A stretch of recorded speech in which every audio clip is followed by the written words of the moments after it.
السلام عليكم ورحمة الله وبركاته. ودنا يتكبراتشو يسلطي አማድ ዩቲዩብ ቻናል ተከታታዮቻችን ዛሬ ቃል በገባንላችሁ መሰረት ዛሬ ደግሞ በስልጤ ዞን ከሚገኙ ወረዳዎች ውስጥ አንዷ በሆነችውና አዲስ በተመሰረተችው ምስራቅ ስልጤ ወረዳ ገርበር ከተማ ላይ ተገኝተን በውስጧ የሚገኙ ታላላቅ ስፍራዎች እናስቃኛችኋለን። ቻናላችንን ሰብስክራይብ እያረጋችሁ ያበረታታችሁን አብራችሁን ቆዩ።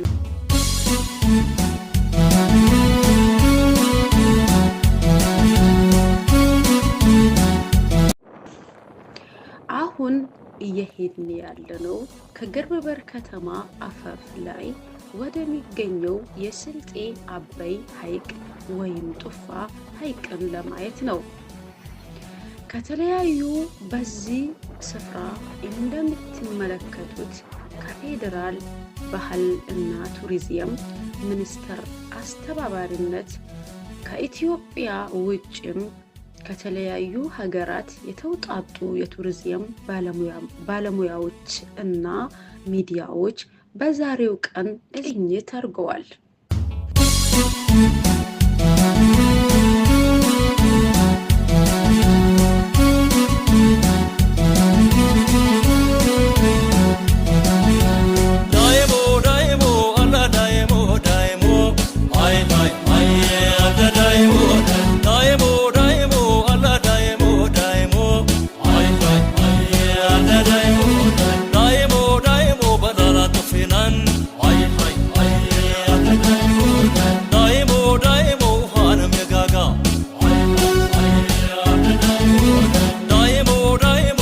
ከዚህ በመቀጠል ከፌደራል ቱሪዝም ሚኒስቴር የመጡ እንግዳ ስለ ጡፋ ሐይቅ ያስተላለፉትን መልእክት እንከታተል። አብራችሁን ቆዩ።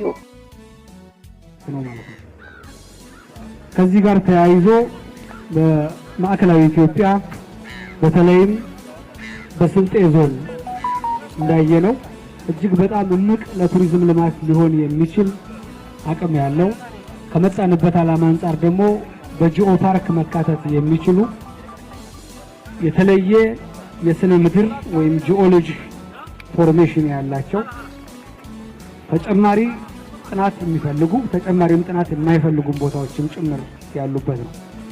ስለዚህ እንዲህ አይነት ቦታዎችን የመጀመሪያው ነገር መጠበቅ፣ መንከባከብ፣ ከዛም ቀጥሎ የተለያዩ አስፈላጊ የሆኑ ጥናቶችን ማጥናት፣ ወደ ልማት ማስገባት እና ህብረተሰቡን ተጠቃሚ ማድረግ ያስፈልጋል ማለት ነው። በስልጤ ዞን ዛሬ የተማርነው ይህን የመሰለ የስልጤ አባያ ውብ ሐይቅ ባለበት በቅርብ ርቀት በቀኝ በኩል እንደምታዩት ሰፊ የሆነ የሙዝ የጎመን ማሳ ነው። ይህ ማለት በቅርብ ርቀት በቀላሉ ለቱሪስቶች ሊመገቡት የሚችሉ ፍሬሽ ጁስ ተጨምቆ በቀላሉ ለቱሪስቶች መቅረብ የሚችል አገልግሎት መስጠት የሚያስችል አቅም ጎን ለጎን እየተፈጠረ ነው ማለት ነው።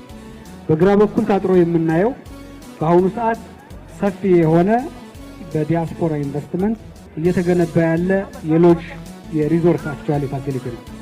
ይህ ሪዞርት ሲጠናቀቅ እንግዶች በቀላሉ ማረፍ የሚችሉበት መዝናናት የሚችሉበት ማረፊያ ቦታም እየተገነባ ነው ማለት ነው።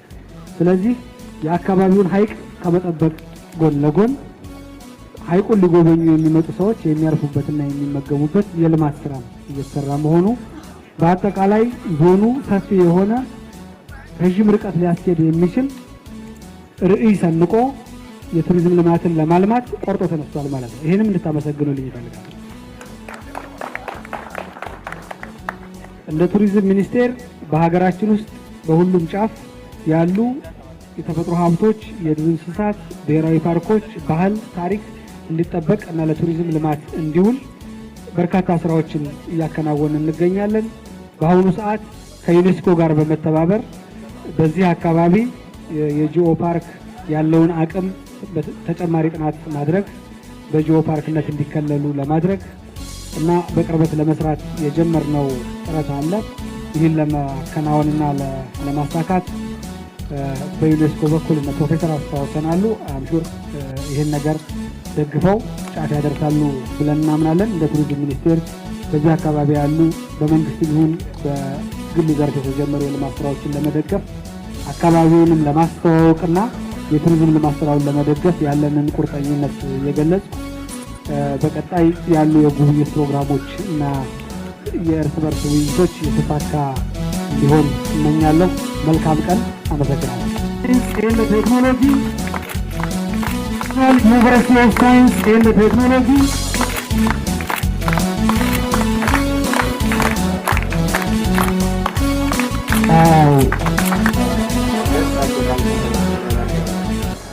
አሁን እዚህ የመጣ ነው። ይህ አካባቢ በጣም ትልቅ የሆነ የተፈጥሮ ሀብት ስላለው ያንን የተፈጥሮ ሀብት ወደ ጥቅም ለመቀየር የሚያስችሉ ስራዎችን በመስራት ነው። አንዱ ያንን የምናደርግበት ደግሞ የጂኦ ፓርክ የሚባለው በማቋቋም ነው እና አንድ መናገር የሚፈልገው እዛ ላይ ፓርክ የሚለው ነገር ሰዎች የሚከለክል የሚታጠር ማለት አይደለም። ሰዎች ባሉበት ሆነው ነገር ግን በቅርባቸው ያለውን የተፈጥሮ ሀብት ወደ ጥሩ ነገር የሚቀይሩበት ነው። ስለዚህ ከመጣንበት በላይ ነው የተጠበቀን ነገር የሚቋቋመውን ነገር በቀላሉ ማቋቋም እንደምንችል የሚገልጽልን ነው። ስለዚህ ይህንን ማመስገን እንፈልጋለን። በተደረገልን አቀባበል በጣም እናመሰግናለን። ከዚህ በኋላ ብዙ ስራ ይኖራል። የዛ ስራ አንድ አካል ዋናው እናንተ ናችሁ። እኛም ግን ያንን ለመርዳት ዝግጁ ነን። እናመሰግናለን። To see involving the local community for the development of the region with their ideas and suggestions. So with this welcome and all the food we had, amazing food, amazing drink, we are really grateful and we really hope to come back again soon to see the developments and to collaborate with you, to work with you as much as we can. Thank you for hosting us. Thank you. International University of Science.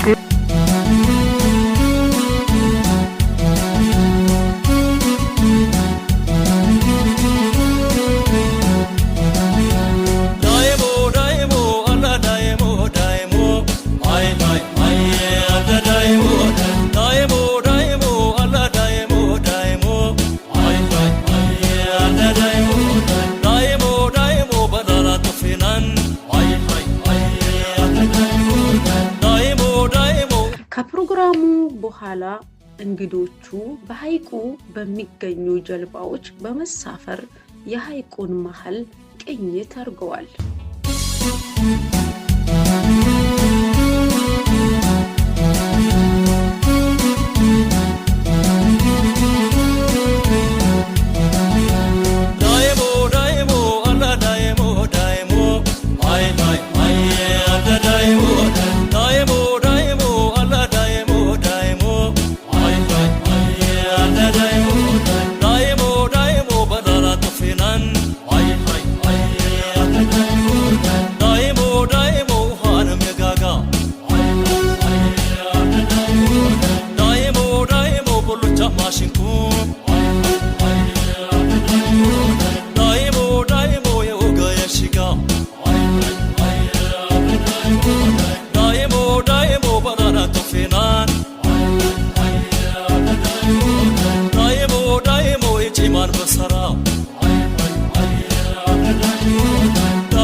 የተከበራችሁ የስልጤ ሐማድ ዩቲዩብ ቻናል ቤተሰቦቻችን አሁን ደግሞ በስልጤ ዞን ውስጥ በምትገኘው ምስራቅ ስልጤ ወረዳ እዛው በወረዳው መሃል በጡፋ ሐይቅ ወይም ደግሞ የስልጤ ትንሹ አባያ ሐይቅ ዙሪያ ላይ እየለማ ያለውን ስፋት ያለው የሙዝ ማሳ ወይም የሙዝ እርሻ ልማት እንመለከታለን። አብራችሁን ቆዩ።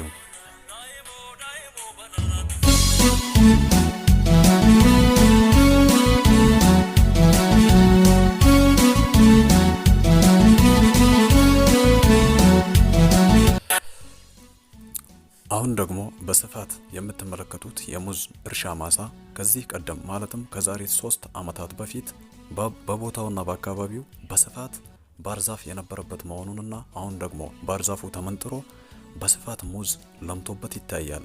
ከዚህ በፊት ባርዛፍ መኖሩንና ባርዛፉ ተነስቶ አሁን ደግሞ ሙዝ መልማቱን የአካባቢው ነዋሪዎችና የወረዳው ግብርና ጽሕፈት ቤት ኃላፊዎች ይናገራሉ።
Mashinku